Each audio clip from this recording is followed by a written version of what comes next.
আমার ইউটিউব চ্যানেলে তোমাদের সবাইকে স্বাগত। আজ আমরা দশম শ্রেণীর অষ্টম অধ্যায় লম্ব বৃত্তাকার চোঙ নিয়ে আলোচনা করব। দেখো, লম্ব বৃত্তাকার চোঙ এই রকম পাইপের আকৃতি যে ঘনবস্তু তাকে বলা হয় লম্ব বৃত্তাকার চোঙ। লম্ব কেন? দেখো, এটা একদম সোজাসুজি থাকবে। দেখো, এটার সঙ্গে যদি ভূমিটা কোণ করা যায় তাহলে এটা একদম 90 ডিগ্রি হয়ে আছে, তাহলে এটাকে বলা হয় লম্ব। যেহেতু এই যে দুটো গোলাকার অংশ, এগুলো যেহেতু বৃত্তাকার অংশ, সেই জন্য এটাকে বলা হবে লম্ব বৃত্তাকার চোঙ। দেখো, এটাও একটা চোঙ, কিন্তু এটার যেহেতু এই ওপরের অংশ এবং এই ভূমিটা যেহেতু বৃত্তাকার না, সেই জন্য এটাকে কি বলা হবে? লম্ব বর্গাকার চোঙ। তাহলে এটা লম্ব বৃত্তাকার চোঙ নয়। আর এটা দেখো, ভূমির সঙ্গে কিন্তু লম্ব হয়ে নাই, 90 ডিগ্রি হয়ে নাই, আশা করি 45 ডিগ্রি হয়ে আছে, তাহলে এটাও কিন্তু লম্ব বৃত্তাকার চোঙ নয়। তাহলে আমরা শুধুমাত্র এই অধ্যায়ে এই রকম আকৃতির যে ঘনবস্তু, অর্থাৎ লম্ব বৃত্তাকার আকৃতির যে চোঙ, তা নিয়ে আলোচনা করব। আমরা এই পর্বে শুধুমাত্র এই লম্ব বৃত্তাকার চোঙের জন্য অঙ্ক করার জন্য যে সূত্রগুলো দরকার সেই সূত্রগুলো নিয়ে আলোচনা করব। দেখো, তাহলে বুঝতে পারলাম এটা লম্ব বৃত্তাকার চোঙ। এই চোঙের যে যতটা উঁচু থাকে এটাকে বলা হয় উচ্চতা। এটা হচ্ছে উচ্চতা।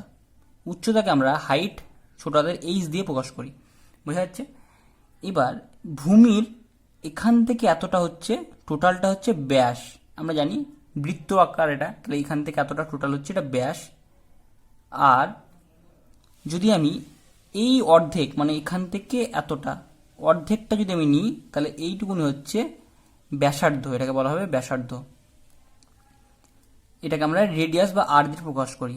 বোঝা গেছে? তাহলে এইটা হচ্ছে উচ্চতা আর এইটা হচ্ছে ব্যাসার্ধ। এই দুটো জিনিস দরকার। এবার আমরা পার্শ্বতলের ক্ষেত্রফলটা দেখে নেব। প্রথমে দেখো, পার্শ্বতলের ক্ষেত্রফল। পার্শ্বতলের ক্ষেত্রফল মানে বুঝবি, পার্শ্বতল মানে কি? চারপাশ। এই চারপাশ যদি তুমি, ক্ষেত্রফল মানে বুঝবে চারিপাশ যদি আমি রং করি তাহলে আমি কতটা জায়গা রং করলাম। দেখো, এটা একটা চোঙ। এই চোঙের যে চারিপাশটা আমি একদিক দেখতে পাচ্ছি, পিছন দিকটা দেখা যাচ্ছে না। এই চোঙটাকে যদি আমি একটু খুলে দিই তাহলে দেখো, এই যে চারপাশটা, এই যে আমি বাইরের দিকটা দেখছি, এই বাইরের দিকটা আমি রং করছি। বোঝা যাচ্ছে? এই বাইরের দিকটা আমি রং করব। তাহলে কতটা জায়গা রং করব? এটাকে আমি যদি আবার একবার খুলে দিই তাহলে দেখো, এরকম একটা সাদা পাতার মতো মনে হবে। এই একটা পাতার মতন এরকম অংশটা হয়ে যাবে। এটাকে খুলে দিলে এরকম অংশ হবে। তাহলে এই অংশটা কতটা জায়গা আমি রং করলাম। দেখো, এটা যেহেতু একটা চোঙের ভূমিটা যেহেতু একটা বৃত্ত আকার, তাহলে আমরা জানি যে বৃত্তের যে এই অংশটা, চারিপাশটা কত অংশ? এটা হচ্ছে 2πr, মানে পরিধির মতন। এই যে এখান থেকে এটা, এই অংশটাও হচ্ছে 2πr। তাহলে এটা যতক্ষণ আমি খুলে দিয়েছি, তাই এই অংশটাও হবে 2πr। আর এটা কি? চোঙের এটা হচ্ছে উচ্চতা এইচ, তাহলে এটাও এইচ আর এটা হচ্ছে এইচ। এবার আমরা ক্ষেত্রফল বার করি। ক্ষেত্রফলের সূত্র কি? দৈর্ঘ্য গুণিতক প্রস্থ। তাহলে পার্শ্বতলের ক্ষেত্রফল, এখানে দৈর্ঘ্য কি? দৈর্ঘ্যটা হচ্ছে ভূমির পরিধি যেটা ছিল সেটাই দৈর্ঘ্য। তাহলে দৈর্ঘ্য হবে 2πr গুণিতক প্রস্থ, এখানে এইচ, তাহলে এইচটা হয়ে গেল উচ্চতা। বোঝা যাচ্ছে? দৈর্ঘ্য গুণিতক প্রস্থ, তাহলে এটা হয়ে যাবে গুণ করলে 2πrh। এটা হচ্ছে দৈর্ঘ্য আর এটা হচ্ছে প্রস্থ। মনে মনে ভাববে এটা, ঠিক আছে? যখনই ভাববে যে পার্শ্বতলের ক্ষেত্রফল, তখনই তুমি এখান থেকে এই জিনিসটা চিন্তা করবে যে সাইড চারপাশে আমি রং করব। তাহলে এটা দেখো একটা পাতার মতন, যেহেতু দৈর্ঘ্যটা হচ্ছে 2πr আর প্রস্থটা হচ্ছে এইচ, তাই গুণ করলে হবে 2πrh, এত বর্গ একক। এবার আমরা দেখব সমগ্র তলের ক্ষেত্রফল। সমগ্র তল মানে কি? সবকটা তলের ক্ষেত্রফল। দেখো, আমরা পার্শ্বতল তো দেখলাম, এই অংশটা আমরা দেখেছি, এই অংশটা আমরা দেখলাম। এবার তার সঙ্গে দেখো সমগ্র তল, অর্থাৎ এই দেখো ওপরের যে অংশটা, এই অংশটার ক্ষেত্রফল আমাকে বার করতে হবে, অর্থাৎ এই অংশটা। আর নিচের দিক থেকে দেখো, এটা আমি এদিক থেকে রং করে দিচ্ছি, কিন্তু এটা হচ্ছে নিচের দিক থেকে এই অংশটার ক্ষেত্রফল। তাহলে আমরা এক্সট্রা কি পাচ্ছি? এই চাকতিটার ক্ষেত্রফল আমাকে বার করতে হবে, আর এই চাকতির আমাকে ক্ষেত্রফল বার করতে হবে। দেখো, এই চাকতি একটা বৃত্ত, তাহলে আমরা বৃত্তের ক্ষেত্রফলটা কি জানি? বৃত্তের ক্ষেত্রফল হচ্ছে πr স্কোয়ার। বৃত্তের ক্ষেত্রফল। নিচেও একটা চাকতি আছে, তাহলে নিচেও একটা চাকতি, তাহলে এটাও হচ্ছে πr স্কোয়ার। তাহলে দুটো πr স্কোয়ার যোগ করলে কত হবে? 2πr square. তাহলে ওপরে πr স্কোয়ার, নিচে πr স্কোয়ার, দুটো যোগ করলে হচ্ছে 2πr স্কোয়ার। সমগ্র তলের ক্ষেত্রফলটা হচ্ছে পার্শ্বতলের ক্ষেত্রফল, তার সঙ্গে সঙ্গে দুটি বৃত্তাকার তলের ক্ষেত্রফল। তাহলে পার্শ্বতলের ক্ষেত্রফল তো আমরা দেখলাম যে পার্শ্বতলের ক্ষেত্রফল হয় 2πrh, আর দুটি বৃত্তাকার তলের ক্ষেত্রফলটা সমষ্টি কত, মানে দুটো নিয়ে কত হয়? 2πr স্কোয়ার হয়। দুটো তল, এই জন্য 2πr স্কোয়ার। এবার দেখো এখানে কি কি কমন যাচ্ছে দেখে নাও। এটা তোমরা লিখতে পারো, বা তোমরা এটা কমন নিয়ে লিখতে পারো। দুটোতেই পাই আছে, তাহলে পাই লিখলাম, দুটোতেই আর আছে তাহলে আর লিখলাম। তাহলে এখানে কি পড়ে থাকছে, এখানে পড়ে থাকছে এইচ প্লাস আর, এত যেহেতু ক্ষেত্রফল সেই জন্য হবে বর্গ একক। তোমরা এটাও লিখতে পারো 2πr/h তার সঙ্গে 2πr²। তোমরা এটা মনে রাখলেই বেশি সুবিধা হবে, কমন নিয়ে মনে রাখার দরকার নেই। এত বর্গ একক। এবার আমরা দেখব চোঙের আয়তন কি হবে। আয়তন মানে কি, যেমন ক্ষেত্রফল মানে হচ্ছে কতটা জায়গায় রং করলাম সেটা, আয়তন মানে ভাববে যে এর মধ্যে কতটা পরিমাণে জিনিস আঁটবে, বা এটা যদি লোহার তৈরি চোঙ হয় গোটাটা সম্পূর্ণ, তাহলে এর মধ্যে কতটা লোহা আছে, বা এর মধ্যে আমি যদি জল ঢালি, গ্লাস হয় যদি এটা, তাহলে এর মধ্যে কতটা জল আঁটবে, সবই হচ্ছে আয়তন। তাহলে আয়তন মানে কি, আয়তন মানে সবসময় মনে রাখবে যে ভূমির ক্ষেত্রফল গুণিতক উচ্চতা। আয়তন মানে ভূমির ক্ষেত্রফলের সঙ্গে উচ্চতা গুণ করতে হবে। তাহলে দেখো ভূমির ক্ষেত্রফল কত, এটা যেহেতু বৃত্ত তাহলে এটা হচ্ছে πr², এটা হচ্ছে ভূমির ক্ষেত্রফল। আর উচ্চতা কত, উচ্চতা আমরা জানি সেটা হচ্ছে এইচ। তাহলে দেখো এখানে πr² গুণিতক এইচ, মানে এটা আমরা যদি গুণ করি তাহলে দেখো πr² এইচ। এত যেহেতু আয়তন, আয়তনে সবসময় ঘন কতটা থাকবে, তাহলে ঘন একক। এই সূত্রটা ভূমির ক্ষেত্রফল গুণিতক উচ্চতা, এটা তোমরা আয়তঘন আর ঘনক যেহেতু এগুলো সুষম ঘনবস্তু সেগুলোর ক্ষেত্রে প্রযোজ্য হবে। আশা করি বোঝা গেছে। πr²h আয়তন। এবার আমরা ফাঁপা চোঙ নিয়ে আলোচনা করব। দেখো আমরা এমনি চোঙ তো দেখলাম এরকম আকৃতি হয়, এটা ধরো সম্পূর্ণটাই লোহা দিয়ে তৈরি, কোনো জায়গা ফাঁকা নেই, তাহলে এরকম আকৃতি হলে আর সেটাকে আমরা ফাঁপা চোঙ বলি, তাই তো। আর দেখো এই যে মাঝখানটা দেখো এর কিন্তু ফাঁকা আছে, এই মাঝখানটায় ভাবো এই জায়গাটাতে বাতাস যাওয়া আসা করতে পারবে, এদিক থেকে বেরিয়ে যেতে পারবে। তাহলে এই ধরনের আকৃতির যে ঘনবস্তু সেটাকে বলা হবে ফাঁপা চোঙ। একই রকম এবার এর আমরা পার্শ্বতলের ক্ষেত্রফলটা দেখব। তার আগে আমরা একটু দেখে নিই এর কি কি জিনিস থাকে। দেখো এইখান থেকে, এই মাঝখান থেকে, কেন্দ্র থেকে যদি আমরা প্রথম যে চোঙ আছে, দুটো চোঙ ভাবতে পারি। এই প্রথম চোঙের যে এটাকে বলা হবে অন্তর্ব্যাসার্ধ, এটা যেহেতু ভিতরের দিকে পর্যন্ত আছে এটাকে বলা হবে অন্তর্ব্যাসার্ধ, এটা হচ্ছে অন্তর্ব্যাসার্ধ। আর এখান থেকে আমি যদি একদম সম্পূর্ণ বাইরে পর্যন্ত চলে যাই তাহলে এটাকে বলা হবে বহির্ব্যাসার্ধ, এটা হচ্ছে বহির্ব্যাসার্ধ। যেহেতু বাইরে পর্যন্ত বিস্তৃত সেই জন্য এটাকে বলা হবে বহির্ব্যাসার্ধ। আর যেটা ভিতর পর্যন্ত যাবে সেটা হচ্ছে অন্তর্ব্যাসার্ধ। আর উচ্চতা তো আছেই, একই জিনিস। দেখো এখানে অন্তর্ব্যাসার্ধ কি মনে হচ্ছে, ছোট মনে হচ্ছে, সেই জন্য আমরা এটাকে ছোট হাতের আর দিয়ে প্রকাশ করব। আর বহির্ব্যাসার্ধ দেখো বাইরে পর্যন্ত যাবে তাহলে একটু বেশি হবে, সেই জন্য এটাকে আমরা বড় হাতের আর দিয়ে প্রকাশ করব। এবার ফাঁপা চোঙের পার্শ্বতল বলতে কি বোঝাচ্ছে। দেখো পার্শ্বতল মানে আমরা তো দেখলাম এই বাইরের চারপাশে আমি রং করব, তাই তো। এই ওইদিকেও আছে একই রকমভাবে ঘুরে গেছে জিনিসটা। আর দেখো এই যে ভিতরের দিকটা, এই যে ভিতরের দিকটা আমি কিন্তু রং করব, বোঝা যাচ্ছে। পার্শ্বতল মানে ভিতরের যে এটা আছে সেটাকে রং করব, আর বাইরের দিকে রং করব। দেখো আমি এটাকে একটু খুলে দেখাচ্ছি, তাহলে দেখো এরকম হবে। আমি কিন্তু এই অংশটা রং করব, আর তার সঙ্গে সঙ্গে এই যে বাইরের দিকটা আছে সেই বাইরের দিকটা সম্পূর্ণ রং করব, বোঝা যাচ্ছে। এটাকে একটু কেটে দেখিয়েছি। তাহলে দেখো দুটো পাতা মনে হচ্ছে, দুটো পাতা পেজের মতন। দেখো এই পেজটাকে যদি আমি লম্বা করি তাহলে পাতাটা এরকম হবে, ভিতরের পেজটাকে যদি লম্বা করি তাহলে এরকম অংশ হবে একটা। আর বাইরের পেজটাকে যদি লম্বা করি, বাইরের পেজটা হয়ে যাবে একটু বড় হবে, কারণ একটু বাইরের দিকে আছে সেই জন্য একটু বড় হবে। তাহলে এই দুটো পাতা বেরালো। এটাকে আমি রং করে দিচ্ছি, বাইরের পেজটা এরকম অবস্থা, এই বাইরের পেজটাকে যদি লম্বা করি তাহলে এরকম হবে। আর ভিতরের পেজটা হবে এটা ফুটি ফুটি দেওয়া আছে, বোঝা যাচ্ছে। এবার দেখো আমরা এই দুটোরই পার্শ্বতলের ক্ষেত্রফল যদি বার করে দিই তাহলে সম্পূর্ণটা বেরিয়ে যাবে। এর কি কি জানি আমরা। দেখো এর এটা হচ্ছে উচ্চতা, এই যে এটা বাইরের দিকটা হচ্ছে উচ্চতা, দুটোরই উচ্চতা সমান, ঠিক আছে, একটু এটা আলাদা হয়ে গেছে। এবার এই অংশটা কত, এই অংশটা দেখো এই ছোট যে এটা ছোট যে গোলটা আছে ভিতরে, ছোট যে চোঙটা আছে মনে করতে পারি, এই চোঙটার এখান থেকে এতটা, এই যে এখান থেকে এতটা পর্যন্ত পরিধি পর্যন্ত যে দূরত্ব সেটাকে আমরা ছোট হাতের আর ধরেছি। তাহলে এটা কত হবে, এটা হবে 2πr, বোঝা যাচ্ছে। আর বহির্ব্যাসার্ধ এখান থেকে একদম এতটা পর্যন্ত, এখান থেকে এতটা পর্যন্ত এটাকে আমরা ধরেছি বড় হাতের আর। তাহলে এটা এটা এটা কি হবে, বড় পাতাটার এটা হবে 2πr, তাই তো। পরিধিটাকে যখন আমি সমান করে দিচ্ছি তখন এটা দৈর্ঘ্য হয়ে যাচ্ছে। দেখলাম আমরা পার্শ্বতলের ক্ষেত্রফল।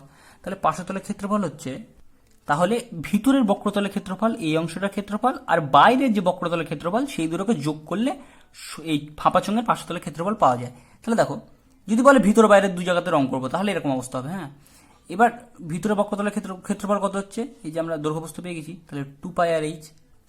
আমরা জানি পার্শ্বতলের ক্ষেত্রফলের সূত্র হচ্ছে 2πr/h। তাহলে 2πr মানে তো জানি যেহেতু ভিতরে সেই যেহেতু অন্তঃব্যাসার্ধ মানে r h, যোগ বাইরের বক্রতলের ক্ষেত্রফল 2π পাই, আর মানে এখানে বহির্ব্যাসার্ধ অর্থাৎ বড় হাতের আর, এইচ। ব্যাস, এবার এখানে দেখো কি কি কমন আছে, দেখো এই 2 পাই এইচ কমন আছে, তাহলে আমি লিখে দিচ্ছি 2 পাই এইচ কমন নিলাম, তাহলে এখানে পড়ে থাকছে আর প্লাস বড় হাতের আর। এখানে লিখে দেবে আর মানে হচ্ছে, এখানে আর মানে হচ্ছে অন্তর্ব্যাসার্ধ আর বড় হাতের আর মানে হচ্ছে বহির্ব্যাসার্ধ। এটা ক্ষেত্রফল, তাহলে এটা কি হবে, বর্গ একক। বুঝা যাচ্ছে? ব্যাস। দেখো সমগ্রতল মানে কি, পার্শ্বতল মানে কি। পার্শ্বতল দেখো আমি ভিতরগুলো রং করেছিলাম, এই যে মনে আছে এখানটা আমি ভিতরগুলো রং করে দিয়েছিলাম, ভিতর দিকটা ভাবো যে রং করলাম। আর কি করলাম, বাইরের দিকটা রং করেছিলাম পার্শ্বতল মানে, তাই তো। এবার একটা জিনিস দেখো, আমরা কিন্তু এই যে ধারগুলো আছে ওপরের দিকে, যেমন এই অংশটা কিন্তু রং করিনি, তাহলে আমি এটা আমি এঁকে নিচ্ছি। আমি এই অংশটা কিন্তু, এই চাকতিটার যে ওপরের দিকের অংশটা আমি রং করিনি। এরকম চাকতি ভাবো, এটা নিচের দিকেও আছে, দেখো নিচের দিকটা কিন্তু দেখা যাচ্ছে না, তাহলে নিচের দিকেও কিন্তু একটা এরকম একই রকম একটা চাকতি কিন্তু এরকম আছে। তাহলে এই চাকতির এই যে ওপরের অংশটা, এই অংশটার যে ক্ষেত্রফল, মানে এই অংশটা রং করব, তাহলে এই অংশটার ক্ষেত্রফলটা যোগ হবে, আর তার সঙ্গে এই অংশটারও ক্ষেত্রফলটা যোগ হবে। এটা নিচের দিক থেকে, ঠিক আছে, আমি উপরের দিক থেকে রং করে দিচ্ছি, কিন্তু নিচের দিক থেকে রং করতে হবে। এই দুটো চাকতির ক্ষেত্রফলটা আর পার্শ্বতলের ক্ষেত্রফল তো আমরা বার করেছি, যদি সবগুলো যোগ করে দিই তাহলে সেটা বেরিয়ে যাবে সমগ্রতলের ক্ষেত্রফল। বোঝা গেছে? তাহলে এই চাকতির আমি কি করব, ক্ষেত্রফলটা বার করার চেষ্টা করব। দেখো দেখো এই চাকতির আমরা এই অংশটা বার করবো, কারণ মাঝখানটা আমরা জানি এটা হচ্ছে ফাঁপা, তাহলে এটা বাদ। তাহলে এই ক্ষেত্রফলটা কত হবে, এই অংশটা দেখো, এখান থেকে এতটা কি, এখান থেকে এতটা হচ্ছে ছোট হাতের আর, লিখে দিলাম। আর এখান থেকে এতটা মানে সম্পূর্ণ যে বহির্ব্যাসার্ধ পর্যন্ত, এটা হচ্ছে বড় হাতের আর। তাহলে আমরা কি করব, প্রথমে সম্পূর্ণ এই যে গোলটাকে ধরেও মাঝখানে যে বাতাসের অংশটা, সব অংশটা ক্ষেত্রফল বার করব। সেখান থেকে এই যে এই ফুটি ফুটি দিচ্ছি, এই অংশটা ক্ষেত্রফলটা বাদ দিয়ে দেবো। বোঝা যাচ্ছে? সম্পূর্ণটা থেকে এটা যদি বাদ দিয়ে দিই তাহলে কোনটা পড়ে থাকবে, এটা পড়ে থাকবে। তাহলে সম্পূর্ণ বৃত্তের ক্ষেত্রফল কত, সম্পূর্ণ বৃত্তের ক্ষেত্রফল হচ্ছে পাই আর স্কোয়ার। এখান থেকে এতটা পর্যন্ত ধরে সবটা বার করলাম, সেখান থেকে বিয়োগ করব এই ভিতরটা, মানে পাই আর স্কোয়ার। বোঝা যাচ্ছে?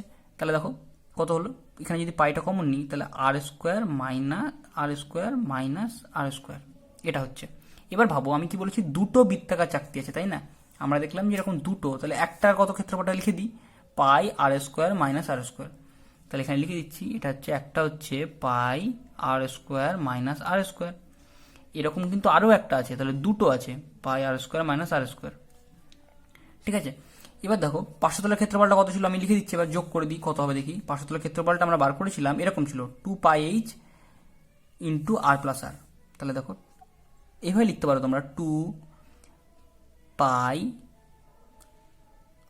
আর মানে ছোট হাতের আর, এইচ, এটা হচ্ছে ছোটটার ভিতরটার, হ্যাঁ 2π আর এইচ, এটা হচ্ছে ভিতরটার। বাইরেরটা কত হবে ক্ষেত্রফল, 2π আর মানে হচ্ছে বড় হাতের আর, এইচ। বোঝা যাচ্ছে? ভিতরের অংশের ক্ষেত্রফল এই যে এটার, আর এটা হচ্ছে বাইরের পার্শ্বতলের ক্ষেত্রফল, মানে এই যে দাগ দিয়েছে এটা। এর সঙ্গে দুটো বৃত্তাকার চাকতির ক্ষেত্রফল কত, আমি এই দুটোকে একবার লিখে দিচ্ছি, 2 ইন্টু পাই আর স্কোয়ার মাইনাস আর স্কোয়ার, 2 দ্বিগুণ করে দিলাম, তাহলে ডবল হয়ে গেল। এবার এখানে একটু কমন নিয়ে আমরা একই কাজ করবো, সেই 2πh কমন যাচ্ছে, তাহলে এখানে পড়ে থাকছে আর প্লাস বড় হাতের আর যোগ 2π আর স্কোয়ার মাইনাস আর স্কোয়ার। এই এত দূর রাখলেই হবে, এত বর্গ একক। তোমরা যদি এই লাইনটা করতে পারো, তারপরে যদি তোমরা যা যা দেওয়া থাকবে সেই মানগুলো বসিয়ে দাও, অর্থাৎ ব্যাসার্ধ আর উচ্চতার মান, তাহলে কিন্তু হয়ে যাবে। আশা করি তোমরা কিছুটা বুঝতে পেরেছো। আর একটা জিনিস বাকি আছে, সেটা হচ্ছে আয়তনটা। দেখো ফাঁপা চোঙের আয়তন আমরা এটা বার করবো। ফাঁপা চোঙের আয়তন এটা বোঝার জন্য এই উদাহরণটা একটু বুঝে নাও। ধরো আমরা ডিম আছে, এটা ডিমের এটা হচ্ছে কুসুম, আর ডিমের এটা হচ্ছে সাদা অংশ। তুমি এই ডিমের যদি সাদা অংশটার আয়তন বার করতে চাও, তাহলে কি করতে হবে, আমাদেরকে সম্পূর্ণ ডিমের আয়তনটা বার করতে হবে। এখান থেকে এই আয়তন ধরে সম্পূর্ণ ডিমের আয়তনটা বার করতে হবে। এটা উদাহরণ একটু দিচ্ছি, সম্পূর্ণ ডিমের আয়তন আমাকে বার করতে হবে। সেখান থেকে আমি যদি কি করি, কুসুমের আয়তনটা বিয়োগ করে দিই, কুসুমের আয়তনটা যদি আমি বিয়োগ করে দিই, তাহলে দেখো আমি সাদা অংশের আয়তনটা পেয়ে যাবো। তাহলে সম্পূর্ণ ডিমের আয়তন থেকে কুসুমের আয়তন বাদ দিলে সাদা অংশের আয়তন পাওয়া যায়। একই রকম ভাবে আমরা কি করব, প্রথমে আমরা সম্পূর্ণ চোঙের যে আয়তনটা সেটা বার করবো। তাহলে সম্পূর্ণ চোঙের এইটা আমাকে এত দূর পর্যন্ত বার করতে হবে, গোটাটা বার করতে গেলে। তাহলে এটা হচ্ছে আর এটা হচ্ছে কি, উচ্চতাটা হচ্ছে এইচ। বোঝা গেছে? তাহলে সম্পূর্ণ এর কি হবে, সূত্র কি, সম্পূর্ণ চোঙের আয়তনের সূত্র হচ্ছে পাই আর স্কোয়ার, আর মানে তো বড়, বড়তর আর, পাই আর স্কোয়ার এইচ। সেখান থেকে আমরা কি করব, ছোট ভিতরের যে চোঙটা আছে সেই চোঙটা যেটা বাতাস ভরা আছে সেই চোঙটা আমি বাদ দিয়ে দেবো, বোঝা যাচ্ছে? সেই অংশটার আয়তনটা বাদ দিয়ে দেবো। সম্পূর্ণ চোঙ থেকে যদি এই যে দাগ দাগ দিয়েছি এই চোঙের আয়তনটা মানে যার মধ্যে বাতাস ভরা আছে ওইটুকুনি যদি বাদ দিয়ে দিই তাহলে এই যে এটা পেয়ে যাবো, সাইডে যেগুলো তৈরি লোহা দিয়ে সেগুলো আমি পেয়ে যাবো। তাহলে ছোট চোঙের আয়তনটা কত, এখান থেকে এতটা দেখতে পাচ্ছি আমি, সেটা আমি ধরেছি আর, ছোট হাতের আর। তাহলে এটা হয়ে যাবে পাই আর স্কোয়ার এইচ। বড় চোঙের আয়তন থেকে, সম্পূর্ণ চোঙের আয়তন থেকে ভিতরে যে বাতাস ভরা চোঙের আয়তনটা বাদ দিয়ে দিচ্ছি, তাহলে বুঝতে পারবো এই ফাঁপা চোঙটা কতটা লোহা দিয়ে তৈরি, বোঝা যাচ্ছে, বা কিছু দিয়ে তৈরি। এখানে তো কমন যাচ্ছে কি, পাই এইচ কমন যাচ্ছে, পড়ে থাকছে আর স্কোয়ার মাইনাস আর স্কোয়ার। এত যেহেতু আয়তন সেই জন্য এটাকে লিখবে ঘন একক। ঠিক আছে, আশা করি সূত্রগুলো কিছুটা বোঝা গেছে। একটু তোমাদের জন্য একটু কঠিনই মনে হতে পারে, তাও একটু বোঝার চেষ্টা করো, কারণ একদমই না বুঝে মনে রাখা খুবই কঠিন। তাই কিছুটা বোঝার চেষ্টা করো, আর বারবার একবার দেখো, তাহলেই আশা করি বুঝে যাবে জিনিসটা। এতক্ষণ সাথে থাকার জন্য ধন্যবাদ। যদি ভালো লাগে তোমরা কমেন্ট করে অবশ্যই জানাও।